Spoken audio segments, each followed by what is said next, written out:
ফের মালদা, মাত্র 4 ঘন্টার ব্যবধানে দুটো খুন। শনিবার দুপুরে মানিকচকের ভূতনিতে জমি বিবাদে পঞ্চায়েত সচিব খুন হয়েছিলেন। কয়েক ঘন্টার মধ্যেই বিকেলে কালিয়াচকের চড়ি অনন্তপুর গ্রামে খুন হলেন এক যুবক। নিহতের নাম বিকাশ ঘোষ। স্থানীয় সূত্রে খবর, বাইকে করে বাড়ি ফিরছিলেন 28 বছরের বিকাশ। অভিযোগ, রাস্তায় মত্ত অবস্থায় দাঁড়িয়ে তাকে গালিগালাজ করেন প্রতিবেশী মনোজ ঘোষ। যুবক প্রতিবাদ করায় হাতাহাতি বেঁধে যায়।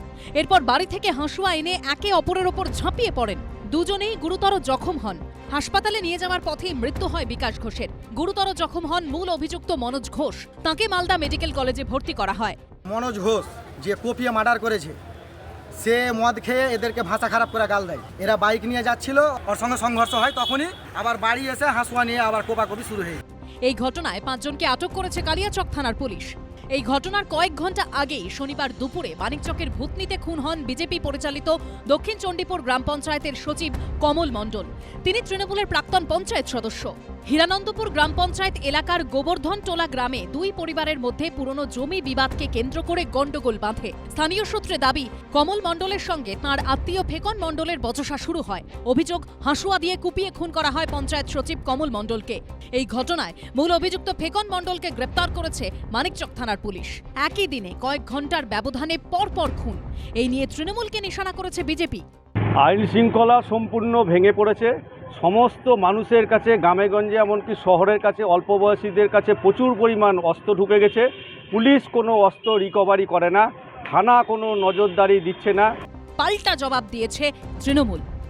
এটা কোনো পলিটিক্যাল গন্ডগোল না, এটা লোকাল যা হয় গন্ডগোল, সেটা পলিটিক্যালে হয়নি, আদার্স গ্রুপ বাজিয়ে হয়নি। বিজেপির কাছ থেকে ল অ্যান্ড অর্ডার শিখতে হবে না, বিজেপি নিজের রাজ্যের ল অ্যান্ড অর্ডারগুলো দেখুক। একই জেলায় মাত্র কয়েক ঘন্টার মধ্যে খুনের ঘটনা, যা মালদার আইন শৃঙ্খলা নিয়েও প্রশ্ন তুলে দিচ্ছে। করুণাময় সিংহর রিপোর্ট, এবিপি আনন্দ, মালদা।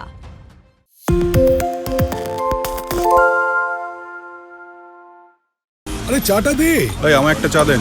কি হলো আমারটা? বাংলা পক্ষপাত চায় না, বাংলা খবর চায়। বাংলা খবর, বাংলার খবর। সত্য অন্তহীন, সত্যের খোঁজও তাই, সত্য সন্ধানে তাই আমরা অক্লান্ত, অকুতভয়। এবিপি আনন্দ নতুন ভাবনার প্রতীক, যা মনে মুক্ত, তথ্যে যুক্ত এবং যাবতীয় সীমানার বাঁধন থেকে মুক্ত।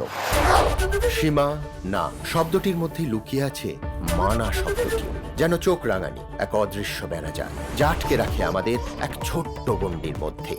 একমাত্র সঠিক খবরই গড়ে তুলবে এক মুক্ত সমাজ। সেই জগৎ গড়ার লক্ষ্যে কোনো সীমানার ঠুকুটি আমরা মানব না। এবিপি আনন্দ এগিয়ে থাকে, এগিয়ে রাখে।